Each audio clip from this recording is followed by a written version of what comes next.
All right, good afternoon, everyone, and welcome to this panel discussion of stare decisis and civil rights cases. My name is Diane Sykes. I serve on the Seventh Circuit Court of Appeals in Chicago, and it's my pleasure to moderate this panel discussion this afternoon.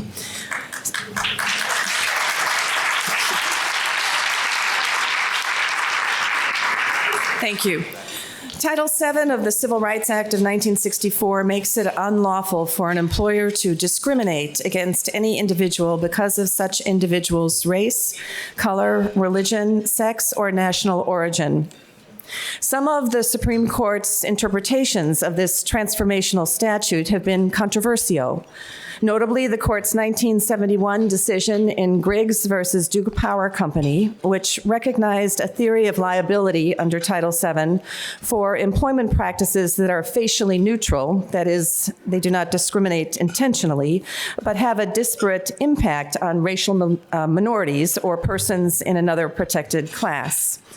And the Weber and Johnson cases in 1979 and 1987, which permitted employers to use affirmative action practices that entail intentional discrimination in favor of racial minorities or persons in another statutorily protected class. The Griggs disparate impact principle was codified in the Civil Rights Act of 1991. The court's affirmative action precedents remain on the books, but can be difficult in application, as was seen most recently in the court's 2009 decision in Ricci versus De Stefano. In this respect, our foundational anti-discrimination law continues to elude stable construction. And just last month, the court heard arguments in 3 cases that require the justices to consider whether Title VII's ban on employment discrimination because of sex covers discrimination because of a person's sexual orientation or transgender status. Since the statute's inception, the federal appellate courts had uniformly said no, holding that sexual orientation and transgender discrimination are different in kind than sex discrimination. 2 years ago, my court, sitting en banc, overruled that stable interpretation, and the Second Circuit soon followed suit. Now the Supreme Court will decide. The principle of stare decisis is generally thought to have stronger force when applied to statutory questions than to constitutional questions, largely based on the rationale that it is far easier for Congress to override statutory precedents than it is for the people to override constitutional precedents by amending the Constitution. Our panel will discuss stare decisis in the context of statutory civil rights cases. Our panelists are well known to you, and time is short, so I will keep the introductions short. Professor Nelson Lund will start our conversation. He's on my far right. He is the university professor at the Antonin Scalia Law School at George Mason University, where he teaches constitutional law and related courses. Professor Lund graduated from St. John's College and holds a master's degree from Catholic University, a PhD from Harvard, and a JD from the University of Chicago Law School. Neil Kinkoff will follow him. Professor Kinkoff teaches at Georgia State University College of Law, where he specializes in constitutional law, civil procedure, and legislation. He has also taught at the law schools at Case Western and Duke. Professor Kinkoff holds a bachelor's degree from Boston College and earned his JD at Case Western Reserve University School of Law. Next in line is Michael Carvin, to my left, a trial and appellate specialist at the Jones Day Law Firm here in Washington, D.C. Mr. Carvin is a leading member of the Supreme Court Bar, having argued 10 cases and counting, and he has argued in almost every federal appeals court in the country, including my own, before panels including yours truly, your humble moderator, and I will resist the temptation to interrupt him with questions almost immediately. Mr. Carvin holds a bachelor's degree from Tulane University and a JD from George Washington University School of Law. And finally, we'll hear from Professor William Eskridge, Jr. He is the John A. Garver Professor of Jurisprudence at Yale Law School, where he teaches courses and writes on topics in constitutional law and statutory interpretation. among many other areas of expertise. Professor Eskridge holds a bachelor's degree from Davidson College, a master's degree from Harvard, and a JD from Yale Law School. With that, I will call on Professor Lund.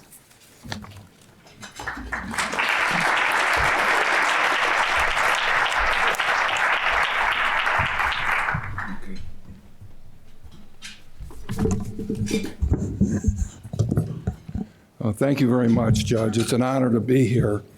Quotas and preferences for racial groups and for women, for favored racial groups and for women, have become an established feature in the modern workplace, largely because of two Supreme Court decisions, Weber and Johnson, that rejected the plain language of the Civil Rights Act of 1964. In 1991, Congress either overruled those decisions or at the very least deprived them of precedential authority. Now, in order to explain how that happened, I'll have to give a little background. Title VII of the '64 Act, by its terms, forbids employers to discriminate against any individual because of such individual's race, color, religion, sex, or national origin. This obviously applies to intentional discrimination, whether it's overt or covert. In the Griggs case in 1971, the court unanimously held that the statute also prohibits unintended adverse effects on racial groups whose members are disproportionately lacking in the requisite qualifications for a job. The court then created an exception for practices that resulted in racial disparities that are smaller than some unspecified large magnitude. And finally, even if there is a sufficiently large disparate impact, the court said the job qualifications set by the employer are permissible if they have some unspecified business justification.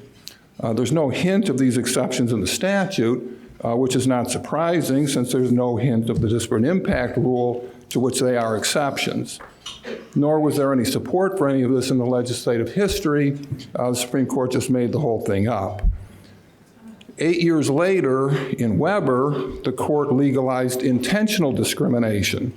The case arose from a program adopted in a collective bargaining agreement designed to train some of the employer's unskilled employees for higher paying skilled jobs at the company. Slots in the program were limited, and the slots were to be allocated by seniority. Under pressure from the Federal Labor Department, however, the employer and the union agreed to an exception from the seniority rule by imposing a 50% quota for black workers. The plaintiff in the case was a white worker who had more seniority than some of the black workers who were admitted to the program. At the outset of the majority opinion, Justice Brennan acknowledged that the quota violated what he called the statute's literal language forbidding discrimination because of race.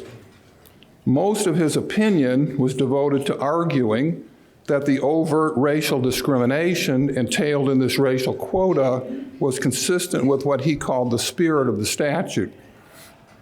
Brennan purported to find evidence of this spirit hiding behind other provisions of the text and in the legislative history.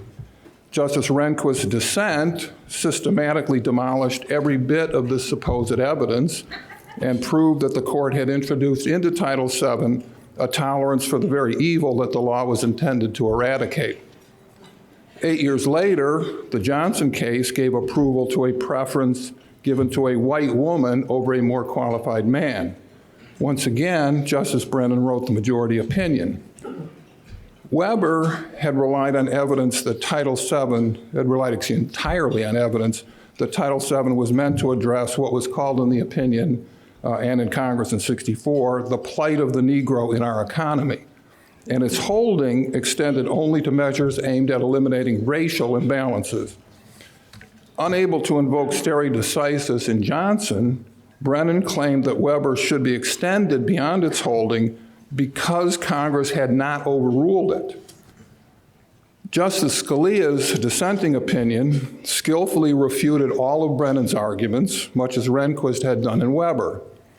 But I want to focus on the fact that Johnson's rationale for preserving and extending Weber rested entirely on a single proposition, namely that Congress had tacitly endorsed Weber by failing to overrule it. I think that theory is plainly fallacious, but if we assume that it's correct, it follows that Congress can also tacitly remove or repudiate the tacit endorsement that Brennan attributed to the legislature's post-Weber inaction. And that's just what the Civil Rights Act of 1991 did. This statute resulted from a bitter two-year debate about a series of employment discriminations from the Supreme Court in 1989. Most of the controversy arose from efforts to codify a very aggressive disparate impact theory that the Supreme Court had rejected. Proponents said they were trying to restore Griggs. Opponents defended the Supreme Court decisions that had interpreted Griggs more narrowly. And opponents also called this a quota bill that would force employers to use racial preferences to avoid the imbalances that could trigger disparate impact liability. In the end, Congress codified the disparate impact theory in an extraordinarily ambiguous form. This allowed both sides to claim victory in public while privately lamenting the outcome. But the statute made a number of other changes to Title VII as well. Most important for my purposes today, Congress added a new provision to the statute. It says, and I'm quoting, "Except as otherwise provided in Title VII, an unlawful employment practice is established when the complaining party demonstrates that race, color, religion, sex, or national origin was a motivating factor for any employment practice, even though other factors also motivated the practice." Now, on its face, this section of the 91 Act overrules Weber and Johnson. Race and sex were indisputably motivating factors in both cases and in every other so-called affirmative action program. The only way to escape this conclusion is by appealing to a savings clause in the 91 statute, which provides, and I'm quoting, "Nothing in the amendments made by this act shall be construed to affect court-ordered remedies, affirmative action, or conciliation agreements that are in accordance with the law." Now, the natural reading of this language would apply only to court-ordered affirmative action, a traditional equitable remedy in which preferences are given to specific victims of proven forms of discrimination. Even if one assumes that the language may apply more broadly, the affirmative action would still have to be in accordance with the law. If Weber and Johnson are the law, the 91 statute becomes internally inconsistent, as well as inconsistent with the anti-discrimination language adopted in 1964. But judicial opinions are only law in a metaphorical sense, whereas Title VII is undoubtedly the law. And Title VII still provides, as it always has, that intentional discrimination because of race or sex is forbidden. Although the 91 Act overrules Weber and Johnson on its face, the legislative history indicates that the new provision about motivating factors was aimed at overruling a different Supreme Court decision called Price-Waterhouse. Nor is there anything in the legislative history specifically indicating that it was also meant to overrule Weber and Johnson. In fact, one of the strangest features of the lengthy process that led to the 91 Act was the absence of commentary on these cases, Weber and Johnson. The debate focused largely on disputes about whether disparate impact liability would lead employers to adopt racial preferences, yet there was almost a conspiracy of silence about the legality of such preferences. Does that mean that Congress has in effect confirmed Justice Brennan's assumption that the legislature's inaction constitutes approval of Weber and Johnson? On the contrary, if Congress can confer approval by inaction, it can just as easily withdraw that approval in the same way. And that's just what happened in 1991, when Congress added or amended at least 22 statutory provisions dealing with employment discrimination. In doing so, it expressly endorsed the controversial Griggs decision, but it chose not to endorse Weber and Johnson. What's more, this is specifically confirmed in the legislative history, which is a lot more than Brennan was able to say in Johnson.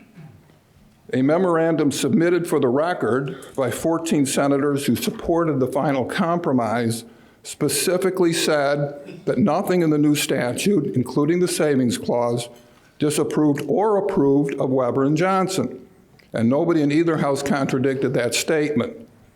Thus, even if one accepts Brennan's dubious theory of approval by inaction, Congress withdrew that approval through its deliberate inaction in 1991. Recall that the text of the 91 statute plainly overrules Weber and Johnson in the new motivating factors provision. Even if one invokes the legislative history to reject that plain meaning, the text and legislative history of the new statute deprive Weber of the precedential authority that the court attributed to it in Johnson.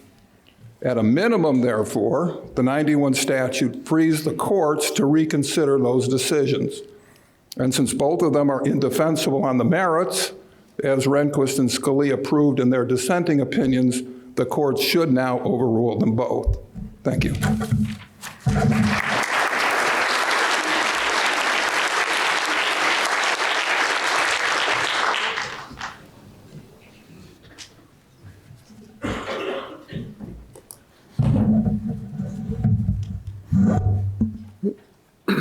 Well, first, I just want to say what an honor it is to be here. This is a really, really great honor, to put it mildly, to appear in such a large room filled with people who think and think deeply about important issues of law and public policy. I'm also quite conscious of being a member of a panel with really deep thinkers about law and about the issues before us. And so, finally, I guess I'm conscious of the fact that this is a lunch talk. And I want to offer food for thought. I don't want to offer, though, a sort of full-blown, filling entree. Instead, what I'd like to offer are some tapas, a few small plates. And the beauty of tapas, of small plates, is they're meant to share. Right? So I want to offer a few ideas that I mean to share with the panelists to sort of get conversation going, and also with the room, because I'm really curious to hear what people in the room have to say about the issues that this panel means to cover. Right? And those issues, I think, come from the theme of the conference overall, originalism, and the theme of this panel, stare decisis in Civil Rights Act cases.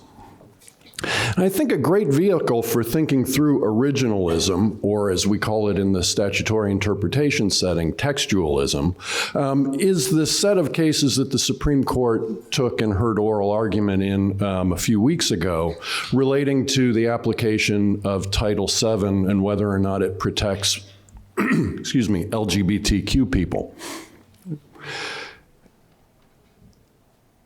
So, first, I think, what are the values of originalism, right? What values does textualism promote?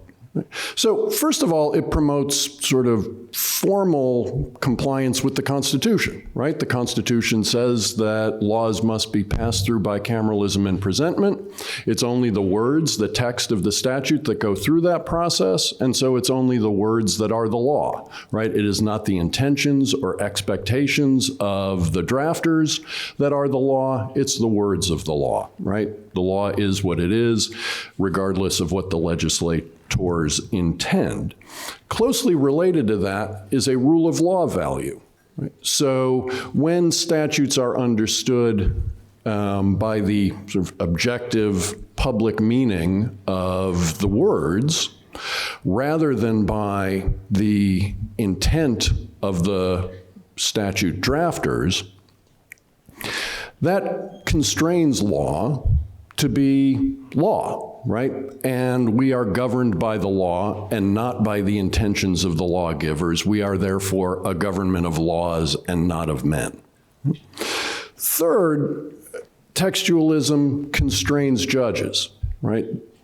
If judges start looking to purpose, intent, and I think Nelson's talk illustrated this point rather well, it becomes malleable. Right? The statute can be made to mean whatever the judge wants it to mean. And so then we end up with a situation where it is not emphatically the province and duty of the judicial department to say what the law is, but rather to say what they would like the law to be.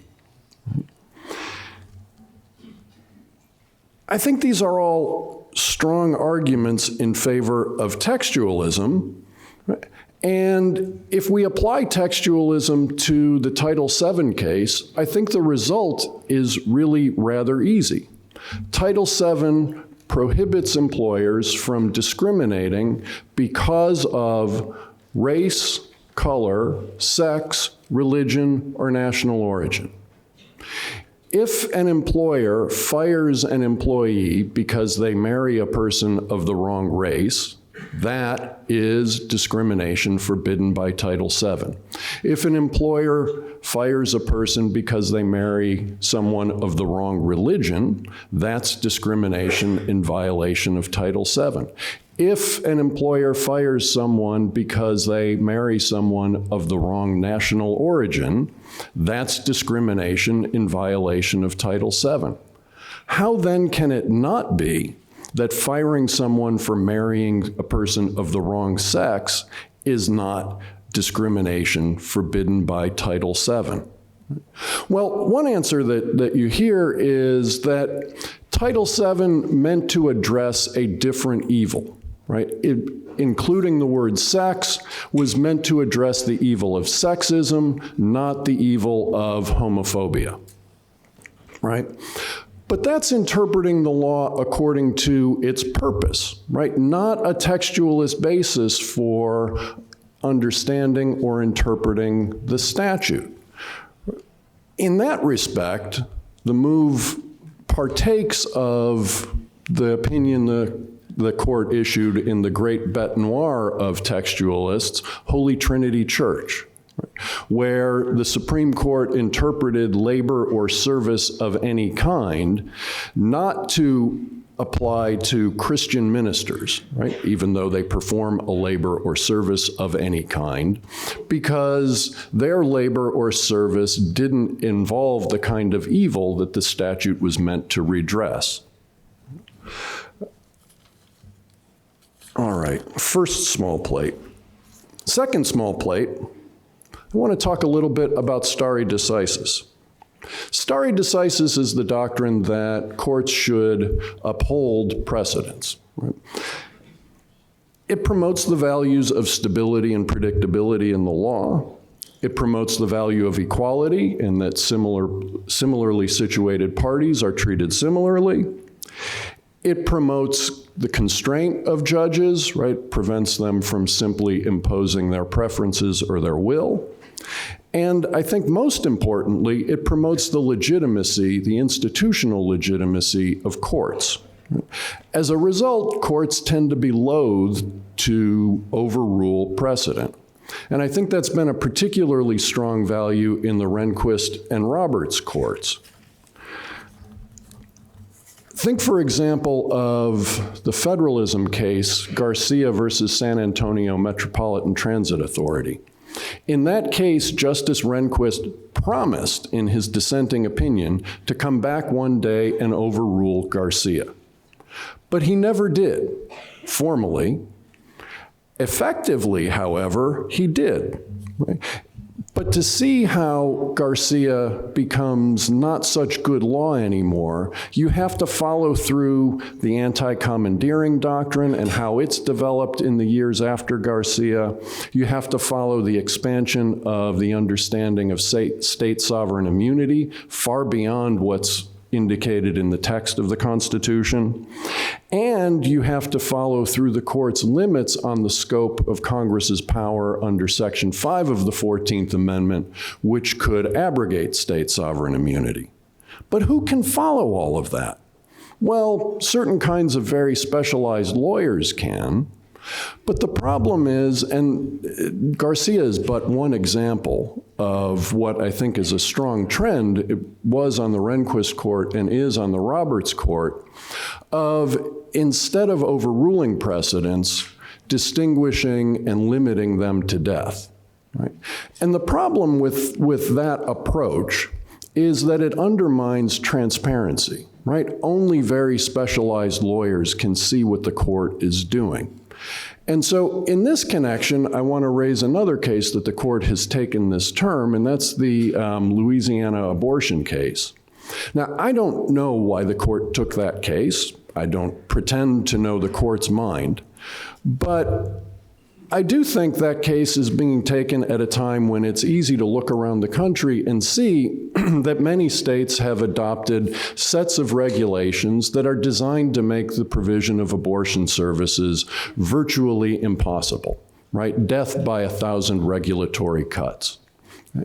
And it's my hope that as these cases and as this background comes to the court, if the court is going to overrule Roe versus Wade, that it does so expressly, right, in a way that's transparent and the public can know. I think that's something that's very contrary to the, to the instincts of Chief Justice Roberts, right, because I think he's so committed to preserving the legitimacy, the public standing of the court. But I think it's really important for the court to do that forthrightly if that's the direction it's going to go in. Third plate is Trump versus Hawaii, right? The travel ban case from last year. Now, Trump versus Hawaii sort of fits under the heading of stare decisis, I suppose, because at the end of the opinion, the Supreme Court struck down the ancient and notorious case Korematsu, which upheld the Japanese internment camps during World War II. And I think that's an interesting sort of counterexample to what we typically think of with respect to stare decisis. In that instance, I think striking down the precedent, overruling the precedent, actually enhances the standing and legitimacy of the judiciary. But I raise the case also because I think it's an important case from the standpoint of doing statutory interpretation in the context of presidential power, right? And three of us on the panel used to work at the Office of Legal Counsel, where interpreting statutes relating to presidential power is something you do almost every day. And so I think the court's decision in Trump versus Hawaii is a really important one in that it shows that the court is inclined to extend a great deal of deference to the president's interpretation of statutes and to the president's exercise of power pursuant to statutory authority. It provides an interesting counterpoint, I think, to the court's current hostility toward the Chevron doctrine, because it looks an awful lot like Chevron only for the president. Now, it's interesting that Chevron has never been interpreted as applying to the president, and that Chief Justice Roberts, before he was appointed to the Supreme Court as an appellate court judge, actually noted that in a concurring opinion and said that he would apply Chevron to the president. Right? And so what we get is this doctrine of great deference to the president, and there are reasons that that's a good thing, but there are things to be concerned about relating to it as well. And I think the Chevron sort of comparison illuminates that. Right? So the concern would be great deference to the president's authority under statutes is apt to relieve the president of legal constraints. Right? And so if you think of a president that you don't like, then that kind of deference to presidential power is a troubling thing. If you think about it in the context of presidents you do like, then you're apt to think it's a good thing. Right? All right, so those are my small plates. Thank you.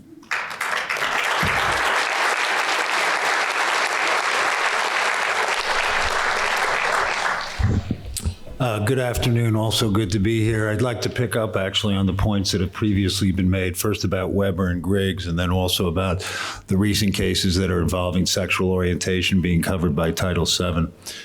In terms of stare decisis in Title VII, I think the fundamental thing you need to understand that no statute has been so twisted by the judiciary to mean precisely the opposite of what it says. It's really a frontal assault on democracy. In 1964, the nation came together, greatly deliberated this landmark legislation, and emerged with a basic moral principle embodied in law, which is that no individual in the United States can be disadvantaged on the basis of irrelevant characteristics like skin skin color. Within a few years, a handful of judges decided that no, it meant precisely the opposite, that you were required to use race in employment, that you are allowed and required to discriminate against at least non-black employees, and so literally turned the statute that was the embodiment of the democratic process completely on its head to mean the opposite of what its plain words meant. It doesn't take any kind of legal scholar to figure out what Title VII said. As has been pointed out repeatedly, it says, you can't discriminate against any individual because of race, sex, national origin, etc. So, as Nelson's really already pointed out, Weber first took the words any individual and made them different, said, well, any non-black individual, you can certainly discriminate against them. When Congress said any individual, apparently they only meant members of certain select racial groups. That was dismantled, as Nelson's already pointed out, by Rehnquist dissent, both in terms of the language and the legislative history, and the only response by the majority would be ironic indeed that a statute that was intended to help blacks actually frustrated their progress. And as Justice Rehnquist pointed out, that's about as ironic as saying two wrongs don't make a right. So that was the first part of the statute that the judiciary rewrote. The second part was because of race. It said because of race. You can't distinguish between individuals because of race, because of their skin color. And Griggs said, well, no, if you make a distinction that's wholly unrelated to race, say their scores on a neutral, race-neutral test, or whether they've got a high school diploma, that is also now encompassed within because of race. The statute doesn't say because of things statistically associated with race, it says race. And when you convert it into a rule against anything which disadvantages a particular racial group statistically, what you of course have done is established a quota system. An effects test is a quota. It says you must hire and promote in proportion to the availability of the particular group in the workforce or the community. So it's an absolute unyielding quota. Now, as Nelson pointed out, they had to make up therefore a justification to make it not a strict quota. They were never entirely sure what that justification was because, again, they had to make it up since none of this was in the statute, and it was variously described as business necessity. If taken literally, that means you need to hire on the basis of quotas unless it's necessary for the survival of your business not to do so, to engage in race-neutral hiring. So this is obviously, as Justice Scalia pointed out in his Ritchie concurrence, in great tension with the Constitution's, the 14th Amendment, requiring people to hire people on the basis of quotas. So that was the second rewriting by the judiciary of the plain language of the statute. Now we are confronted with the third effort to rewrite the statute, and that is, of course, saying that sexual orientation comes within the discrimination because of sex. And it's ironic, as we've heard today, that people who embrace Griggs and Weber have now become born-again textualists, and I certainly welcome them to the party. But listening to them is a lot like liberals trying to be textualists is like children playing with handguns, because I don't really think they understand what this is all about. I don't care if Congress intended to protect homosexuals in 1964, but I do care what was the law they enacted. And the law they enacted was you can't treat people differently because of sex. It didn't say, in plain language, because of sexual orientation. The public meaning of that word is obvious to everybody. If an employer fired every gay and lesbian employee, not one person in the United States would say he's discriminated on the basis of sex. He's discriminating on the basis of sexual orientation. Discriminating on the basis of sex is, for those of you new to the country, a distinction between men and women, and not a distinction between people who are romantically involved with people of the same sex and those who are romantically involved with people of different sexes. And this is so obvious that when the Supreme Court struck down gay marriage in the Obergefell decision, Not one justice, not one party argued that this is prohibited sex discrimination. Obviously, the 14th Amendment prohibits sex discrimination. If this was remotely a plausible interpretation, all they would have had to say was, this is sex discrimination, discriminating against gay marriage, and therefore we're striking it down. But it never even occurred to anybody to make that countertextual, counterlinguistic argument. Now we fast forward, and it's becoming convenient to make this argument, and we've heard the rationale. Well, you know, if it was interracial marriage, then you discriminated on the basis of someone's romantic partner, their race, that would be racial discrimination. But that's a semantic game, right? Discrimination on the basis of someone's partner's sex is the very definition of sexual orientation discrimination. Obviously, the only distinction between heterosexuals and homosexuals is the gender of their partners. So if you're discriminating against somebody because of the sex of their partner, you're not engaging in sex discrimination, you're engaging in sexual orientation discrimination. And obviously, in the racial context, if you ask somebody, why is the employer opposed to interracial marriage? The answer is race.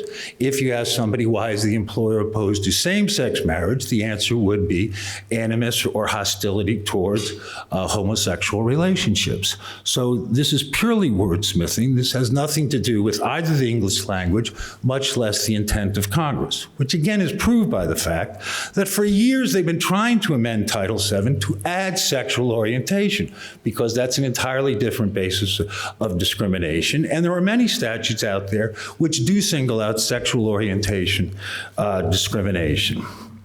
So, now to return to the topic of precedent. What do we do with a undemocratic judicial assault on a statute where they've tried to twist the meaning of the words to accomplish liberal goals that were never embodied in the democratic process? With respect to Weber, I think Nelson's made an excellent argument about why the 91 Civil Rights Act requires you to overturn that.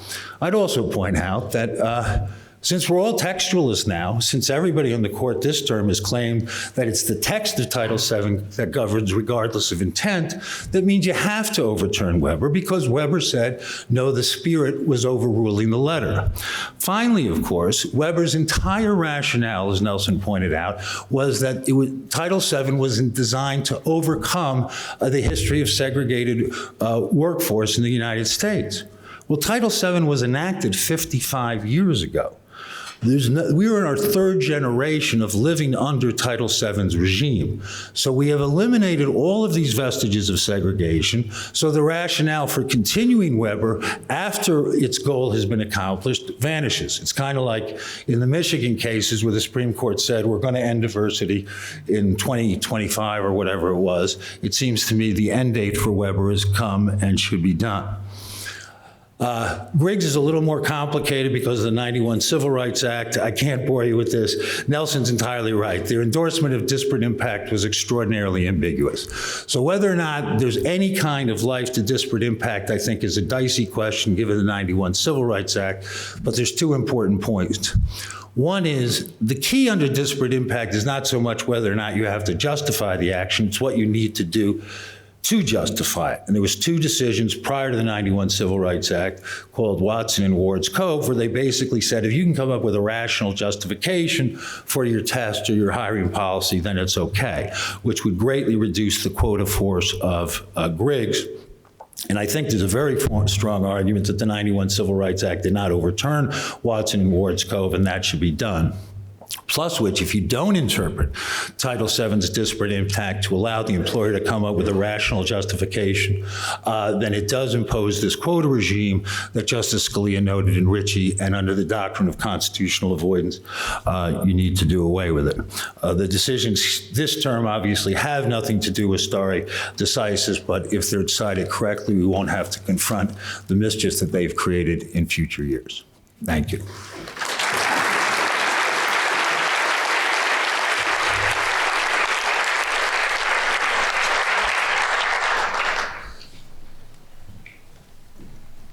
Well, I think Nelson was the appetizer.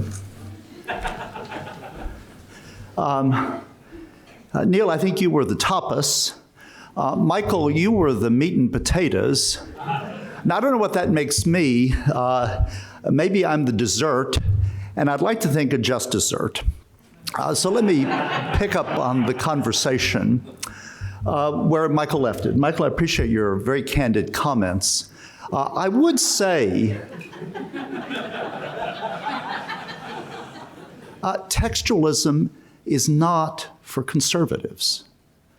My understanding, I was very good friends with Justice Scalia. I'm a great admirer of many textualists from Easterbrook and Scalia who founded this.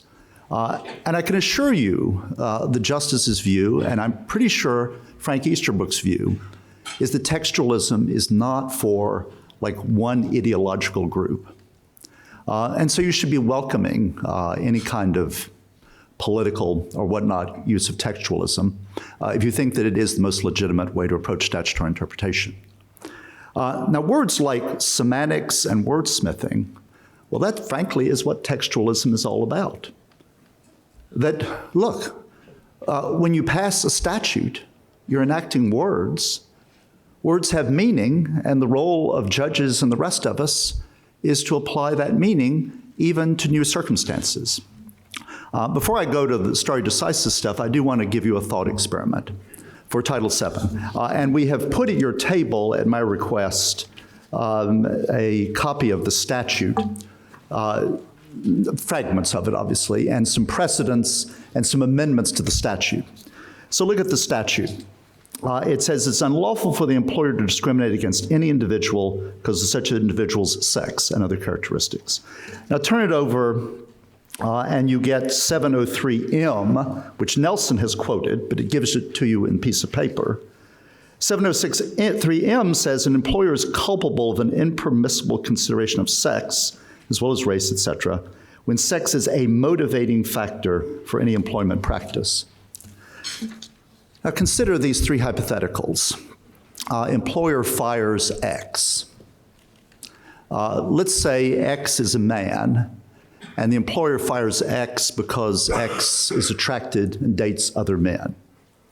That's the Zarda case. Let's say X is a black person, and the employer fires the black person because the black person dates Y, who is a white person. That is race discrimination, to discriminate against interracial sexuals. You can play a word game, and say that, no, that's not race discrimination, that's discrimination against interracial sexuals. You can do that, but it's still race discrimination. Let's say X is a Roman Catholic, and the employer is happy to hire Roman Catholics, but you see where I'm going with this, not Roman Catholics who date Protestants. Say Y is a Protestant. You fire X because of the kind of person X is dating or is sexually attracted to. So that's basically the Zarda case in terms of the statutory words. And I would submit that if you want to be a textualist, words have meaning. Justice Scalia, actually, in a very famous opinion, which is cited for you on my handout, in the on-call case, ruled that if an employer tolerated homosexual harassment, which were the facts in on-call, the employer could be held accountable under Title VII. That result might have been unthinkable in 1964, but that result for a unanimous court was suggested by the statutory text. Now, I do want to talk about the topic that Judge Sykes very generously introduced to us, and that is stare decisis and original meaning. And I want to start with some, if I've not already been heretical, I'm going to get there very quickly. Some of the ways in which stare decisis, as the other panelists have suggested, might be in some tension with original meaning, however defined. And I would suggest that if you want to look at the original meaning of the Constitution, stare decisis has got to be considered an important part of the institutional architecture of Article III, an important part of the rule of law and the legitimacy of government. Start with the Federalist Paper number 78, which is the most important document on the debating history of Article III and the guarantee of judicial independence. Federalist number 78 says, and there's a lot more language, but it also says this, to avoid an arbitrary discretion in the courts, it is indispensable that they should be bound down by strict rules and precedents. And there's a lot more. That's not surprising, because we come from a common law tradition where precedent was considered literally law. Now, in interpreting the Constitution, Judge Sykes, I would suggest that what you do, you and your colleagues, when you interpret the Constitution and statutes, you are making law. Now, you're doing the best you can to follow whatever your methodology is, but your precedents are binding law. They're part of the rule of law. And the rule of law is actually very important, and precedent is actually very important for a second reason that Neil emphasized, and that is they do constrain judges. And I would suggest that precedent and stare decisis constrain judges in two different ways. And I would say the following. One is ex post, and that is that precedent does take off the table and settles certain rules from the statute, sometimes statutory purposes, plans, et cetera, et cetera. But precedent also constrains judges ex ante, because when you're writing an opinion, a judge who knows that this opinion is going to be binding in the future, including for facts that she doesn't anticipate, stare decisis does press judges to narrow their opinions, to limit them to particular facts, and usually to err on the side of incremental law rather than making big declarations where you don't understand the consequences or cannot foresee them. So I would suggest statutory interpretation, stare decisis, is actually very important and is worth some degree of respect. Now, another point of my little handout that I've given you is to suggest that here's another role that precedent plays. That precedent and statutory amendments work hand in glove for many of the statutes that we like to talk about, like Title VII. And what I've shown you there is not all the precedents. I've not listed Weber and some of the others. There are a lot of other important ones. But a lot of the precedents that are relevant to the Title VII issues, Zarda, that are before the court today. And as you see, precedents sometimes stimulate statutory amendments, as in the case of Hopkins. Hopkins is on the back. Hopkins is the case where the complainant was a woman. Price Waterhouse didn't promote her, not because she was a woman. They had women they would promote, but she was too macho for them. She was not feminine enough for them. She didn't conform to gender stereotypes. Now, many women do conform to them, and that was fine, but she did not, and the Supreme Court ruled two things. Number one, a majority of the court, 5 justices and possibly 6, Justice White, said she was alleging sex discrimination because of her sex. But number two, the employer had credible evidence that it had other reasons for not promoting her, and it remanded for a burden of proof that would be on Hopkins to show that that was the main reason. Now, as other people have already said, Congress in 1991 overrode Hopkins, overrode some of these other decisions, but it only overrode the burden of proof part of Hopkins with a much more liberal burden of proof, and that's 703M. But the part of Hopkins that defined discrimination because of sex was not only left alone, but was repeatedly endorsed, including by committee reports. That's of some significance. So that's important. Now, even if stare decisis were not important for the rule of law, formalism, legitimacy, and so forth, it would still have a number of values. And one of them, a very important one, is reliance. Keep your eye on the ball. That if precedents are relied upon by either the public, like Congress, or by private entities like employers, it is an independent reason why precedents should not be easily revisited. That's in addition to all the formal arguments. Moreover, stare decisis, and this was true of the common law, it's true of the constitutional law, it's true of statutory law. Stare decisis does have the theoretical virtue of an orderly, moderate evolution of law that does not yo-yo or whipsaw. And that value of stare decisis also might be here in play in the Title VII cases. What does the Supreme Court do with on-call? That's the homosexual harassment case, Justice Scalia. What does it do with Hopkins? That's the Ann Hopkins gender stereotype case. And then returning to legitimacy, and that is yet another value of stare decisis, is that stare decisis invites the following. It invites an overlapping consensus across time and sometimes across generations. So rather than each generation of judges renouncing the work of their predecessors, particularly when that work has been acquiesced in by Congress, stare decisis suggests for each new generation, what can you learn from the precedents that have already been handed down? How can they be practically applied to the circumstances that we face today? And in particular, not only different generations, but also different political perspectives, applying the same kinds of rules and trying to work out some kind of moderate course. Now, let me conclude with this. And that is, of course, there is a cost to stare decisis, and no one believes in absolute stare decisis.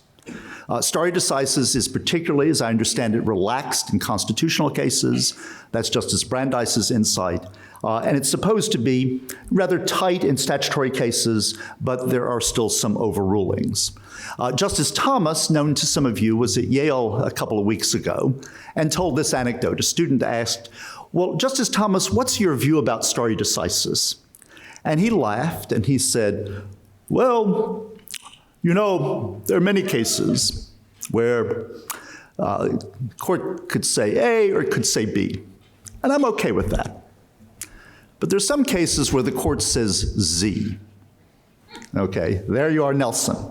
Now, I have a feeling, and then he would maybe monkey with those, I have a feeling that Justice Thomas would also depart for C and D, and you don't have to go all the way to Z for Justice Thomas. Now, I will say that that has not been the Supreme Court's practice, I think, at any point in its history. In other words, where it thinks could be A or B, but I don't think C is in the ballpark, and so I'm going to overrule it. I will repeat, that has never been, to my knowledge, the court's practice in our history. The typical practice has been that in Patterson, we give you the citation of Patterson in the handout, and Kimball, a more recent case, these are statutory cases. And that is that the precedents should be overruled only when they were both erroneous and, more importantly, the error is harmful error.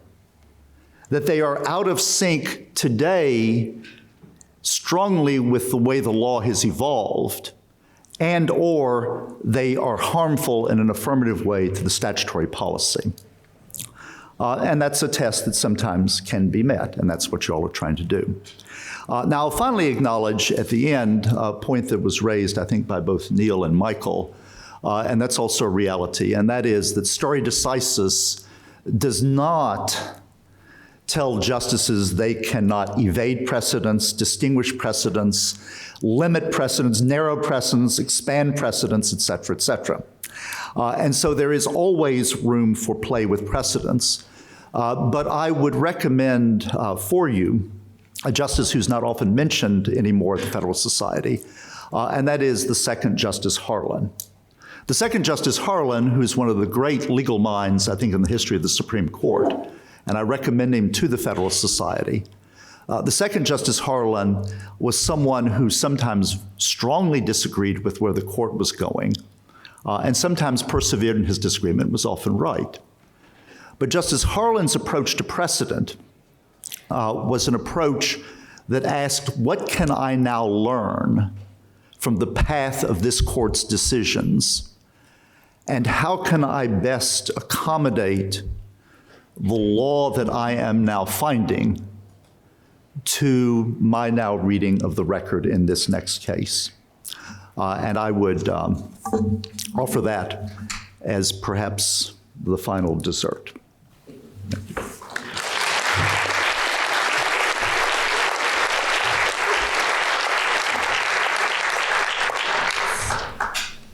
All right, thanks to all for that, those opening remarks, which were very provocative and thought-inspiring, good food for thought. I think we have a couple of different strands of of disagreement and some agreement here from the specific application level in the Title VII cases that are now pending before the court on the sexual orientation discrimination and transgender discrimination issues, but then also at the broader theoretical level. So maybe let's start with the specific and then move to the theoretical.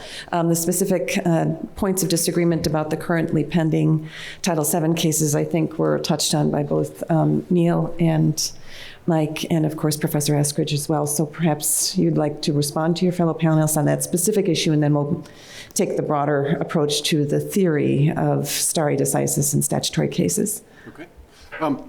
Sure. So if it's true that we are all textualists now, I'm reminded of Milton Friedman declaring we are all Keynesians now. And when Milton Friedman declared that, it meant no one was a Keynesian anymore. And it may be that if we are all textualists now, no one is a textualist anymore.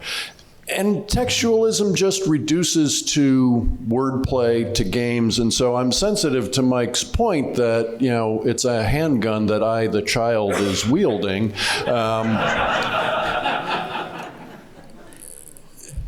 But I think when I hear the arguments that Mike makes, they have power, but they don't have power for me as textualism. So, for example, the argument that, well, Congress has considered legislation repeatedly to grant sexual orientation protections. That kind of post-enactment legislative history is antithetical to textualism. But we don't raise it as post-enactment legislative history. We raise it as something that confirms the original understanding of Title VII as having never included sexual orientation.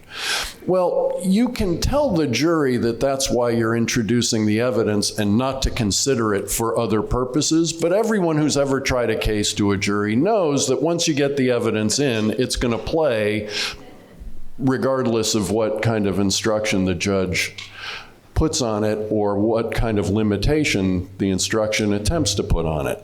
And so the powerful arguments, and they are powerful arguments, are that the enacting Congress did not expect Title VII to apply to sexual orientation. I think that's probably true, although it was a killer amendment, so they might have been pleased to know it would have that kind of broad application. It's also, I think, true that at the time, well, it's also true that we think of sexism and sexual orientation discrimination or homophobia as different things. But those aren't in the statute. Those words aren't in the statute. And so to draw that distinction introduces a refinement that itself is not directly in the text of the statute. And so in that respect, I think represents legislating from the bench, right? And I think here I would just go back to the point that Bill made, and that is that when judges decide cases, they make law. They legislate from the bench, no matter how they decide, right? It's inevitable and unavoidable. So we are all textualists now, and I'm afraid that may mean none of us is actually a textualist anymore. Yeah, I'm still a textualist. And has nothing to do with what Congress thought about, has nothing to do with anything except pulling out a dictionary. Can you hear this? Yeah. Pull out a dictionary. On the basis of sex is different than on the basis of sexual orientation. Those are two different traits. One is prohibited, one is not. Let's apply it to the real world. An employer puts up a sign, says no homosexuals need apply. All are banned. Raise your hand among an English-speaking person. Does that discriminate on the basis of sex? Because of sex. Are people being excluded because they are a man or a woman, or are they being excluded because they are homosexual? Those are two entirely different things. It has nothing to do with whether homophobia was contemplated. It has to do with the basis for the exclusion, which is in the statute. Now, they have realized that when you mean sexual orientation discrimination, you mean discrimination on the basis of your partner's sex. So they come up with this analogy to, well, what about your partner's race? And then they play this word game which distorts the text to say that discrimination on the basis of your partner's sex is discrimination on the basis of sex. But it's not. It's discrimination on the basis of your partner's sex, not because of yours. We tend to blend those distinctions, it is true in the racial context, because you don't want to penalize people for associating with people of a different race. But at the end of the day, the animus towards interracial marriage is based on race. Animus towards same-sex marriage is not based on sex. It's based on sexual orientation. My final and dispositive point is, if this is true, well, I've actually already made dispositive points, but if all of this semantic gamesmanship is true, that means legislatures are unable to discriminate, to eliminate sex discrimination without banning homosexual discrimination. If sex means sexual orientation and you want to ban sex discrimination, it is, under this theory, literally impossible to do without engaging in the entirely different public policy justification that I am now going to require employers not to take account of homosexuality. And if that is true, then, and there's got to be a distinction between sex and sexual orientation, then that is the most lasting proof that all of these arguments have to be wrong strictly as a textual matter. Thank you. Go ahead, yes. Well, let me talk as a textual matter. Can everybody hear? Okay, in the handout, Michael, I've actually given them a dictionary definition from 1964. Okay. So you might want to see, actually, one good thing about textualism is it makes you actually do research. And Webster's Second, which is a pretty famous dictionary, even Justice Scalia liked that version of Webster's, defines sex in a very complicated way. Sure, it can mean sex as biology, but it can also mean sex as gender. This is quoting from the dictionary, 1961, a few years before, and also sex as sexuality. And we give you the exact language in the footnote at the bottom of the handout that is on everybody's table. Okay? So, it is all about words, but it's also all about the way that words come together to convey meaning. So let me just play Michael's word game for a second and make a few corrections. If you put up a sign on a restaurant, as people would have done if they had been so literate, and say no interracial sexuals allowed, that would be race discrimination.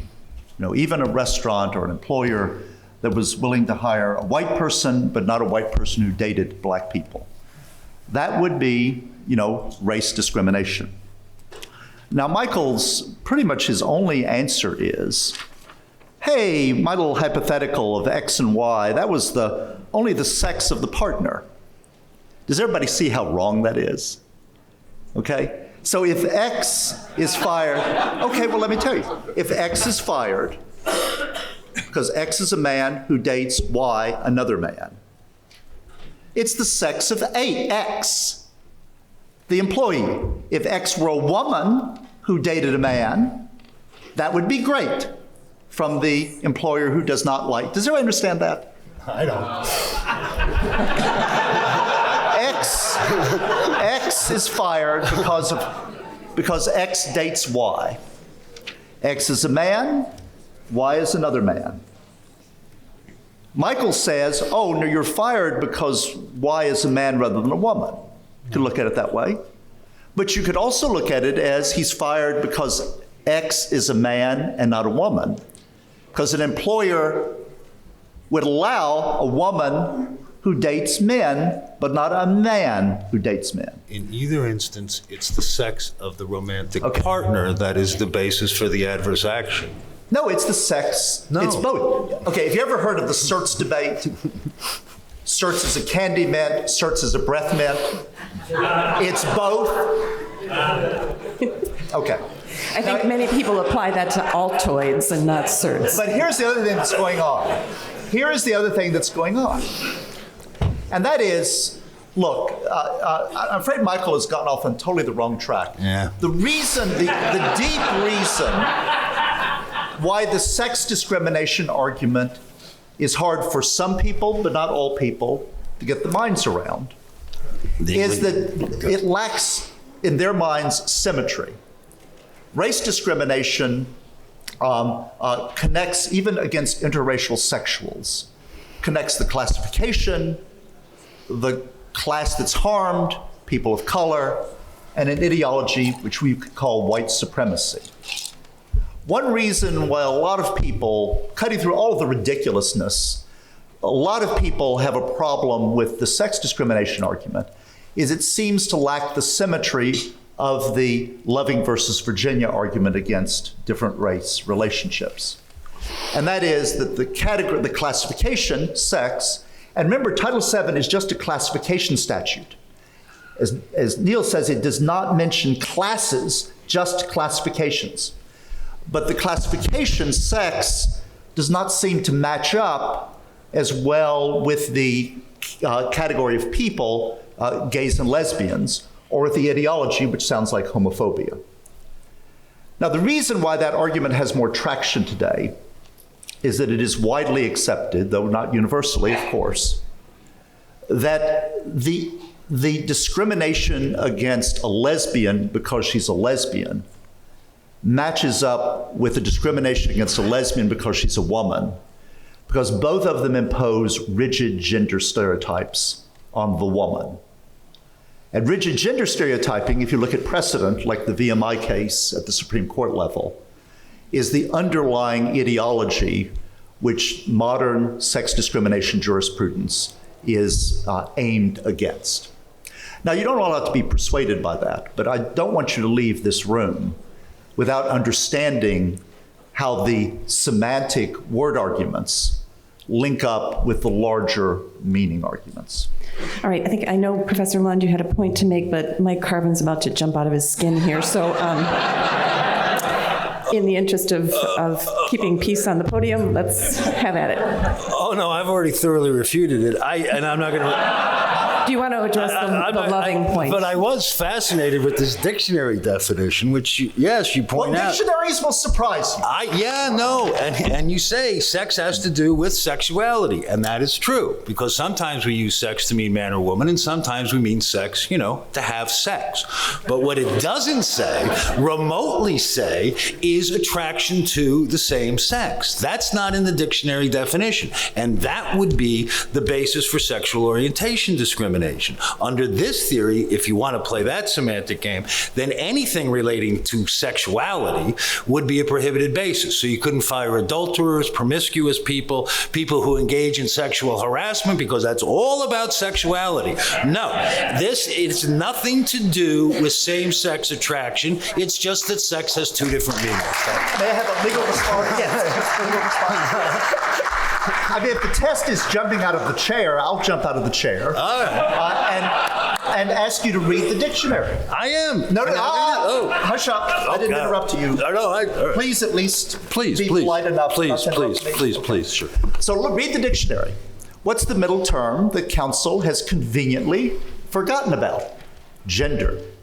And this is a legal point, Your Honor. So the legal point is, I think in most of the circuits, almost every circuit I know of that's addressed it, lesbian and gay employees do get the benefit of Price Waterhouse.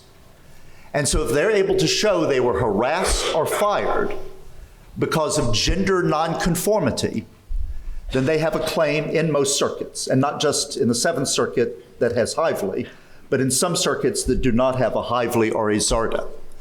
Now, so at the very least, you've got to think about that as well. That's dictionary definition, 1964. That's the evolution of the statute, and that's binding precedent, which has been, in my opinion, that part reaffirmed in 1991, and then partially overruled in 1991, only with burden of proof. So at the very least, it seems to me, it is problematic to discriminate against gay and lesbian employees because of gender nonconformity. And I would submit it is a very short line between gender nonconformity and dating someone of the wrong sex or gender. All right, Professor Lund.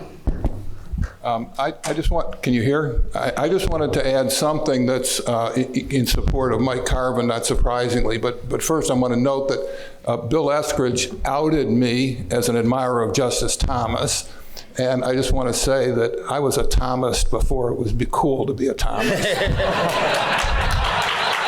Now, the thing I wanted to add was a kind of variation on one of Mike's points, is that the statute doesn't actually say because of sex. It says because of such individual sex, namely the plaintiff's sex. Good point. And that's why you can't read it. There was this case recently where the CEO of McDonald's was fired for having sex with a subordinate. And if it said because of sex, you could argue that the text made that an unlawful employment practice to fire him for having sex with a subordinate. You can't do that because the statute says such individuals' race or sex. It doesn't say because of sex or because of race. And that, in my mind, in my kind of Thomistic mind, that means a lot of precedents, some of which are authored by people like Rehnquist and Scalia, are very questionable. But if that's right, then it doesn't violate Title VII to fire someone because of the race of their partner either. It's not that individual's race. And we can have the hypothetical employer who says, I hire people of all races, but I think they ought to be in relationships with people of their own race, right? That's a permissible reading of Title VII. But once we've read Title VII not that way, not as distinguishing between discrimination on account of the race of the employee, but rather as encompassing discrimination based on animus toward miscegenation, a separate thing from racism itself, related, but a separate thing. Once we understand that term that way, then we have to understand the other terms that are similarly in the same provision, similarly unqualified and categorical in the same way as well. You can clap, it's okay. That's the Loving versus Virginia point. Is there any other response on that point? Otherwise, we'll move on to the theoretical questions. Okay. We had some. Okay, I disagree. Okay, there you go. We had. I will concur with the judge. I'm going to keep my views to myself. That's a first.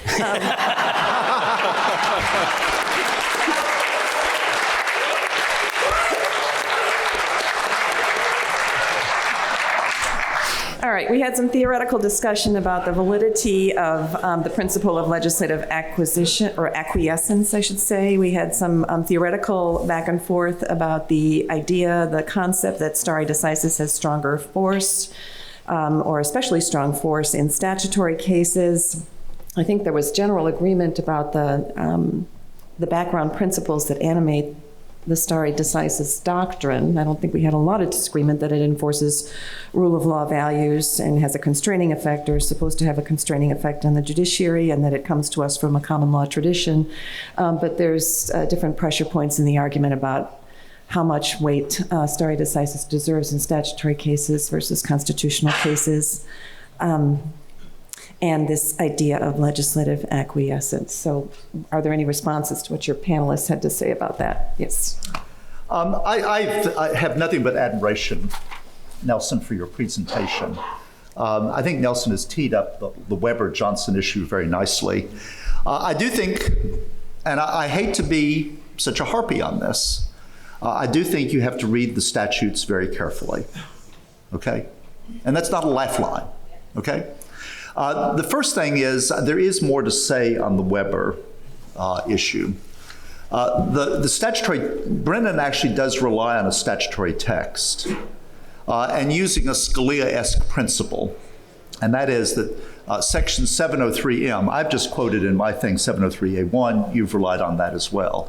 703J in the original act says that the government shall not require, I'm boiling it down, affirmative action from employers.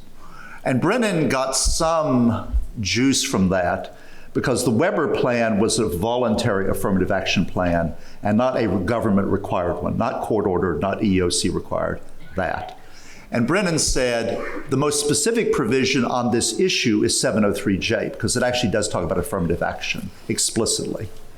And because 703J seems to have that allowance that the government can't force it, but employers can choose it. And then you can debate about whether the government is forcing it. It seems to me that text is relevant. And look, this is a serious audience. You need to think about that. And I also want to push back a little bit on section 116, Nelson, that you quoted earlier accurately, of the 91 amendments. You can argue, look, you can argue that 703M, which again, I've given you in the handout, read literally, creates problems for Weber. Okay, fair enough. 703M, read literally, creates even more problems for the view that men dating men are excluded from Title VII. And certainly in the Harris Funeral case, which involves a transgender employee, how can you say firing someone because they're transgender does not in some way motivated by sex of that person? So 703M, if you want to read it literally, can cut lots of different ways. Just to clarify for the audience, that's the provision that that altered the causation standard for Title VII. Causation can be established if one of the prohibited factors was a motivating factor after 1991. It's on the very back at the bottom of the handout. Now, here's the other thing, though. 116, which I didn't reproduce, but I will give it to you now.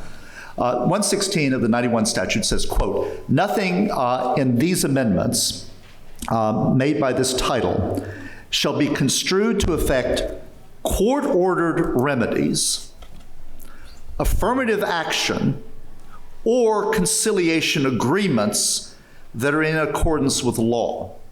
Now, Nelson, you seemed to be reading that to say that it's only limited to court-ordered remedies, court-ordered affirmative action, or court-ordered conciliation agreements.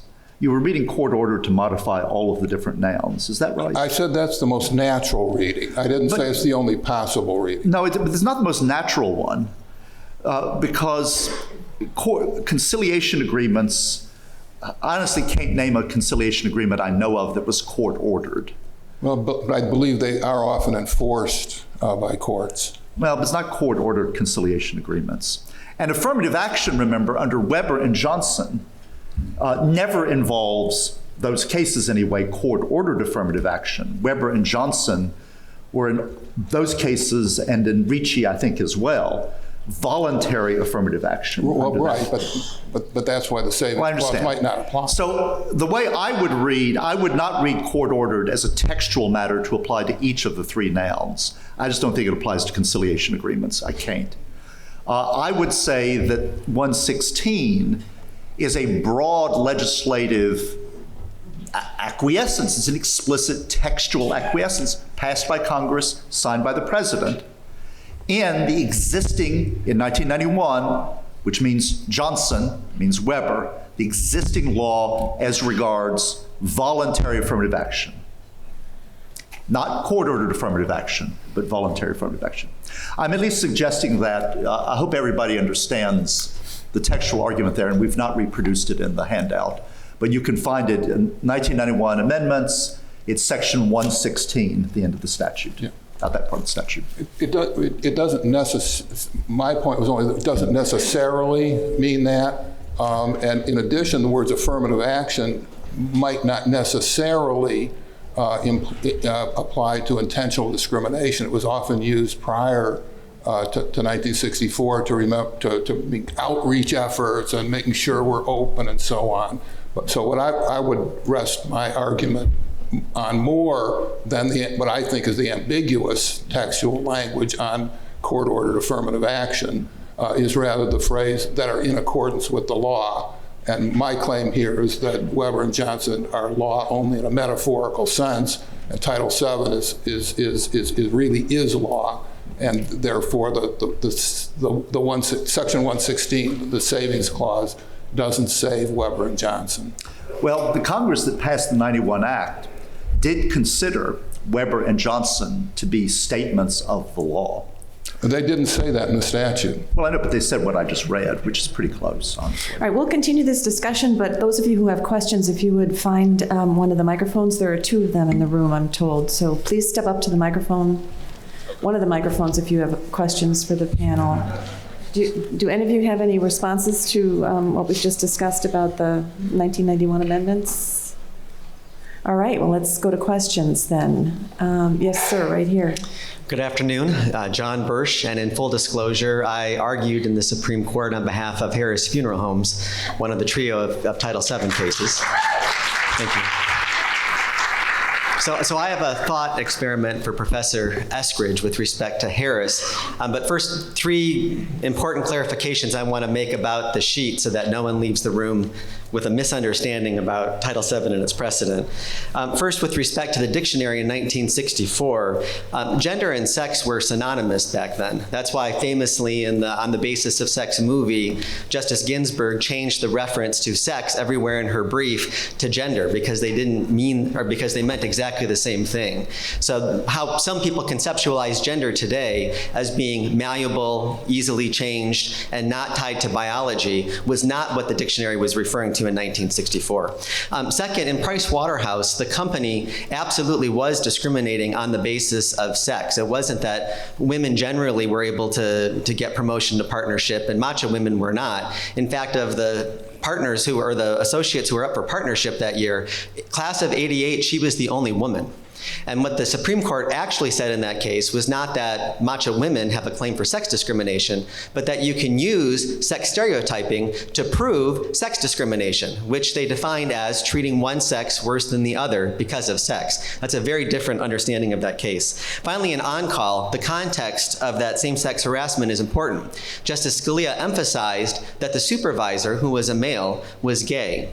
And so if there was a female subordinate, she would have been treated differently because of sex than the male subordinate, just as if you had a case of opposite sex harassment. So this wasn't an expansion of Title VII. It was simply applying the exact concept, one sex being treated better than the other because of sex, to a same-sex harassment situation. So the thought experiment goes like this. Say the funeral home received a job application, and it has a box on it to check whether you're male or female. And the applicant crosses that out and instead writes that I am transgender, and I will not comply with the company's sex-specific dress policy based on my biological sex, or even based on my sex assigned at birth. And the employer decides not to hire that person because of that statement. They have no idea what the actual sex, male or female, of the applicant is. It's entirely because of their transgender status declaration and their refusal to follow the sex-specific dress code.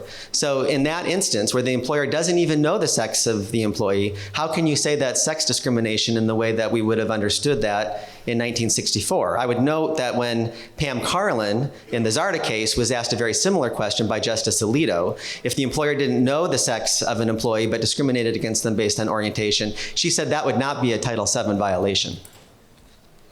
Oh, okay, there's a lot in there. Let me say a word about the gender thing. I think, John, by the way, we know each other a little bit because I'm doing a book on the marriage debate, and John was a very important player in the marriage debate. He very capably argued for the states in Obergefell, and our book has a lot of praise for him. You look at the dictionary, and when we say sex is gender, we give you the quote from the actual dictionary. So you should read that. The quote actually is, sex means, among other things, the sphere of behavior dominated by the relations between male and female. Sex, therefore, had this broader understanding of gender characteristics, what we would today call that, and not just pure biology, and also not just pure sexuality. On the Price Waterhouse point, again, in the handout, we give you the quotations. The way Brennan, for the 4 in the plurality, and O'Connor, the 5th vote, characterized what Hopkins was literally complaining of. And so just like the words of the statute are important, the actual words of the judicial opinion are also important in stare decisis, I would submit. And I agree with you on on-call. What's striking about on-call is that homosexual harassment was considered actionable under Title VII.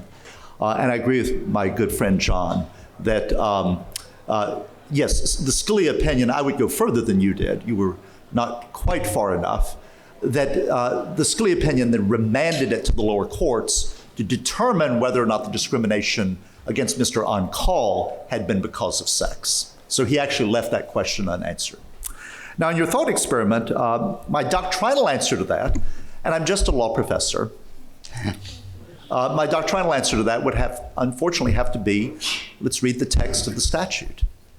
And if your exact hypothetical were posed to the employer, I think the answer to that would have to be in 703E2, that any claim of sex discrimination, if that's what the employee actually then makes, can be met by an employer if the employer shows that sex or religion or whatnot was a bona fide occupational qualification for the job that the employer was asking you to do. And it's a defense, it seems to me, that would often or sometimes be available in some of these cases. So that's my statutory answer. That would be an affirmative defense. I don't think that's quite the same as Professor Carlin's answer during the oral argument, which said that's not a Title VII violation to begin with, if I'm understanding the arguments correctly. Well, here's my view on the bathroom issue, if you want my view on that. Again, it's the text. 703A does not create a violation unless you show that it's a material condition of your employment, like you're fired or something.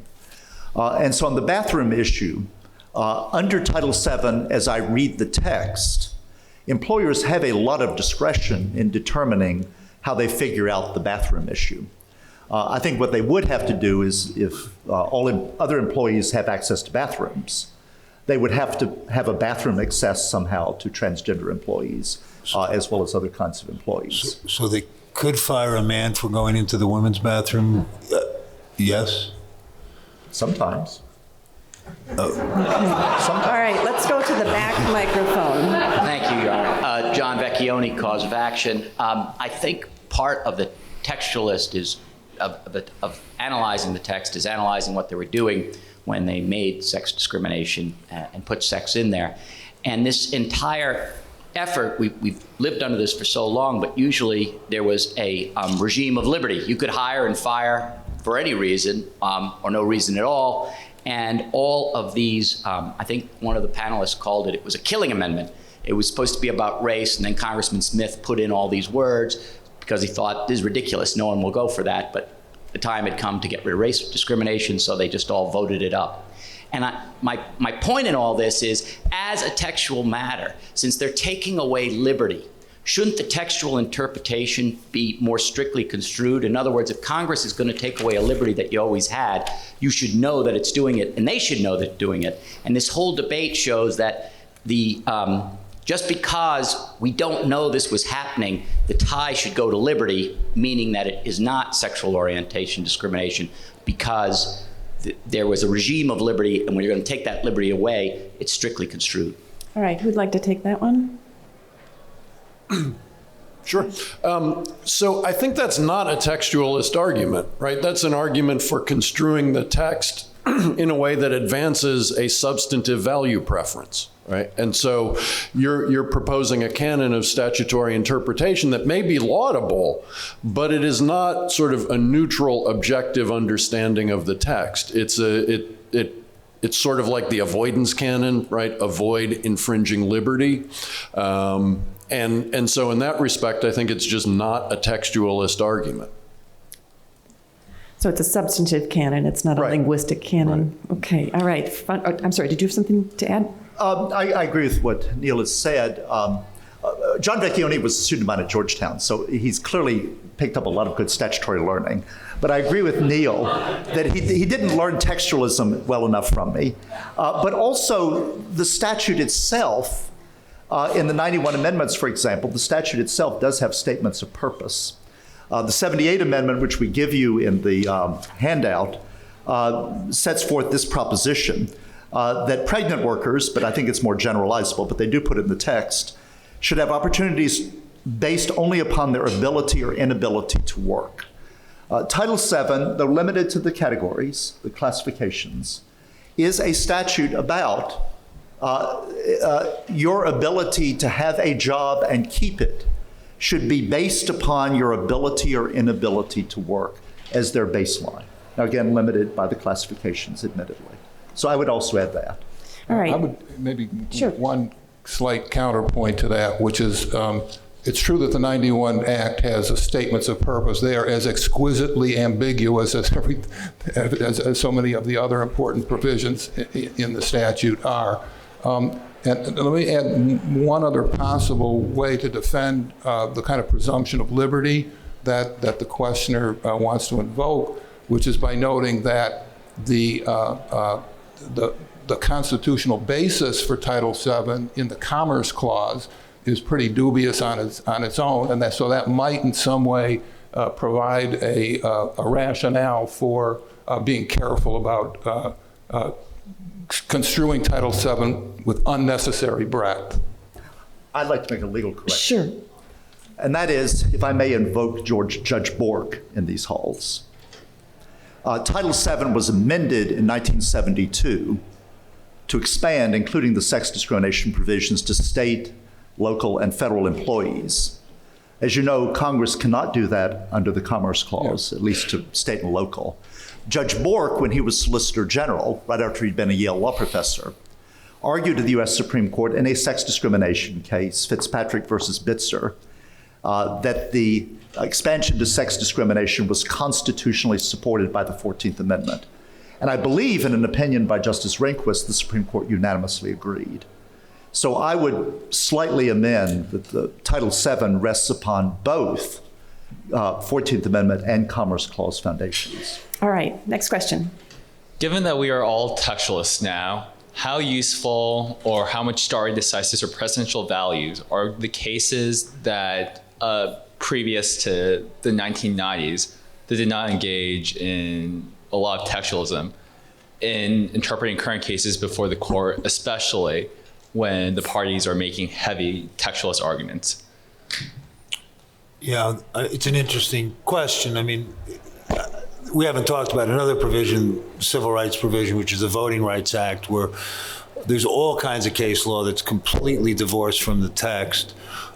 With respect to Title VII specifically, though, I think I would embrace the test that Professor Eskridge was advocating, which is you rarely would want to overturn precedent, particularly in the statutory context, unless it's erroneous and harmful.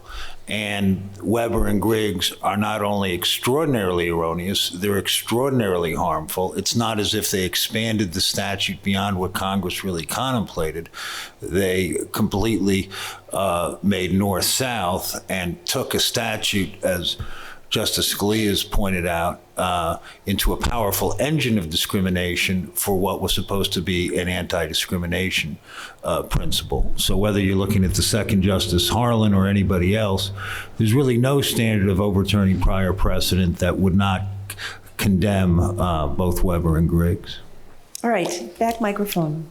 Hi, Tarek Malouf, University of Pittsburgh. My question's for Professor Eskridge. In your X's and Y's example, you compare a homosexual man to a heterosexual woman as a way of finding discriminatory behavior.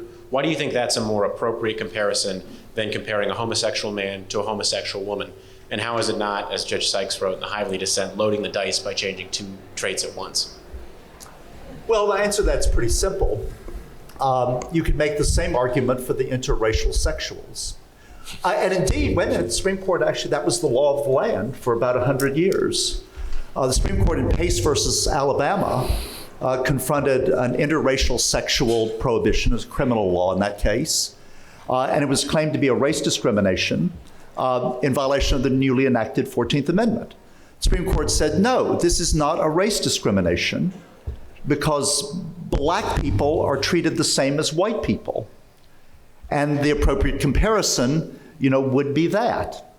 That was Pace versus Alabama. Pace versus Alabama was a basis for Plessy versus Ferguson, was overruled finally in McLaughlin versus Florida and Loving versus Virginia. So that way of thinking actually predominated for much of our history on the issue of race. And I would submit, is that because people were not able to think right or didn't understand grammar? No, of course not. It was based upon social meaning, that as long as an apartheid idea dominated much of the country, and the idea that the races were different and should not be mixed, and often these were inspired by religion, as long as that dominated the country, Pace versus Alabama was completely logical. Once that had been discredited by the 1960s, that was no longer an argument that could be made. And I might add, in Title VII, every court of appeals I know of, and Judge Sykes, correct me if I'm wrong, every court of appeals that I know of that's explicitly addressed the issue of different race couples under Title VII. In other words, X is discriminated against not because, but because X is involved in an interracial relationship or attractions. Every one of those cases, the courts of appeals have held that to be a violation of Title VII, of the race prohibition in Title VII. Now, what I suggested before was that the social meaning of here, X and Y, has evolved more slowly. And there's not consensus, I understand. But that's my answer. If I could just make one comment on Pace versus Alabama. If I recall correctly, that was a unanimous decision in which Justice Harlan agreed with everybody else on the court. I could be wrong, but I think that's the way I remember it. And by the time you get to Plessy versus Ferguson, this body of law had become completely detached from the text of the Constitution. So it's certainly true that once they left the text, they went way beyond Pace versus Alabama and rejected that. But that decision was unanimous at the time and very hard in any reasonable way to dispute on the basis of the Equal Protection Clause as opposed to substantive due process, which took over eventually in the Supreme Court. All right, next. Hi, very interesting panel. Thank you very much. The Title VII deals with 5 classifications. 3 of those 5 are race, color, and national origin. Race and color are very similar. I mean, they mean different things, but I think they're very similar. And had they dropped color, I think courts probably would have interpreted race and color to be the same thing. Can't be sure of that, but that's my guess. And I think there's a strong argument that national origin would encompass all 3. But still, Congress listed those 3 classifications, however similar they listed them. And again, I make the argument they're very close. I'm not sure you agree, but I think they are. Homosexuality is not a new phenomenon, and I believe they probably knew about it back in the 1960s, yet they didn't list sexual orientation. If it's to be interpreted, if sexual orientation is to be interpreted to be sex, I guess one would argue that those 2 are closer together than race and color. Do you agree with that? I mean, do you really believe that sex and sexual orientation are closer together than race, color, and national origin? Go ahead. For Mr. Kinkoff, but anyone can take it. So I guess, so is this sort of a textual argument that because Congress elaborated race, color, national origin, it would have done the same thing with sex and sexual orientation? Yes. Yeah. So I guess we're ascribing to Congress, right, an intent. So we've already left textualism. In terms of the public meaning, certainly our understanding of those terms and categories has changed dramatically over time, as has our understanding of the term sex terms like sexual orientation and gender identity, which I'm not sure gender identity as a term would have made a lot of sense to Congress in 1964, the way it makes perfect sense to us today as something to talk about. So I'm not sure as a textual argument that gets us anywhere. I think what the court, or what they didn't list it, is what I'm saying. Right. So I guess what I would ascribe to Congress in listing race, color, national origin is a desire to make sure they didn't leave anything out, right? Just belt and suspenders and nothing more than that. Well, they and are I don't different. think that tells us much about what the public understanding, the public meaning of sex was with respect to sexual orientation. And so I think it's plausible to say on the face of it, it doesn't include sexual orientation, but only if we're also willing to then go back to the interracial marriage point with respect to race or color or national origin. And so I'm not sure that actually gets us any. What argument is that? Interracial. It's the loving argument that You could be fired for. If we didn't accept loving, right? If we didn't accept that firing for interracial marriage or interracial relationships is race discrimination, then I think it would be a much stronger argument to say sex refers only to biological sex, doesn't include who you have sex with, right? But once we accept that race goes there, I don't see textually how we get to the conclusion that sex doesn't. This was briefed in the Title VII cases. Sexual orientation was not a term that was used in common parlance, and certainly never in statutes in 1964. So they wouldn't have done that. There is a little technical point as well. The Supreme Court addressed kind of a similar issue, not the same one you're raising, in Al-Ghazari. It's a decision interpreting the Civil Rights Act of 1866, which prohibits discrimination based on race in contracting and property. And the question was, did it apply to ethnicity and national origin? And the argument that was made was that, no, it couldn't, because the Civil Rights Act of 64 and other statutes had explicitly said race or national origin or color, et cetera, et cetera. The Supreme Court unanimously rejected that argument, Al-Ghazari, and said, no, race, we're going to interpret race to include national origin because that's the object, the purpose, et cetera, et cetera. So that's the kind of move I'm talking about. All right, the back microphone. Hi. I think Mr. Vecchioni's good question about the presumption of liberty raises the issue about the absurdity doctrine. And I'm curious how this panel would suggest a textualist should approach the absurdity doctrine, namely the idea that when ascertaining original public meaning, the plain text controls, except when it would lead to absurd results, which to a 1964 audience would probably have been absurd to think that this plain text means orientation and transgenderism and these other second and third degree ideas. Anyone want to take that one on? Go ahead. You know that I can. Great question. Great question. Bingo. Here's a problem with it. One problem with it. What is the operative date for original meaning? The plaintiffs in these cases are relying on Section 703A1, true, passed in 64, and on Section 703M. Now, when was Section 703M passed? It was passed in 1991. So if you want to ask, would it be absurd? Normally the question, the way Justice Scalia would ask it, is it absurd in current circumstances? I suppose he'd be friendly to your variation. But even if you want to ask it as an original meaning question, would it be absurd in 1991? The answer is clearly no. 1964, you make a good point. All right, last question. Thank you. Starting with Mike, but for the panel as a whole, Mike, you opened the door to this. In one of the Michigan cases, Justice O'Connor said that we ought to wait 25 years and this whole diversity edifice will fall down on its own. Should we wait 25 years or just clean it out now? Oh, yeah, no. in higher ed. Right, Oh. that's a reference to the affirmative action cases from Michigan. Go ahead.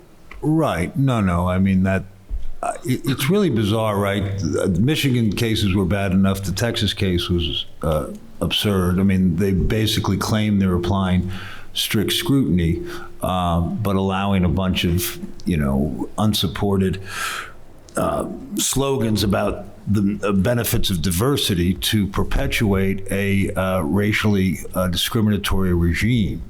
When I was in the Reagan Civil Rights Division in the 1980s, everybody was arguing, look, this is a temporary adjustment to overcome the history of prior discrimination. Now, literally 65 years after Brown, 55 years after Title VII of the Civil Rights Act, you don't hear anybody talking about remedying prior discrimination.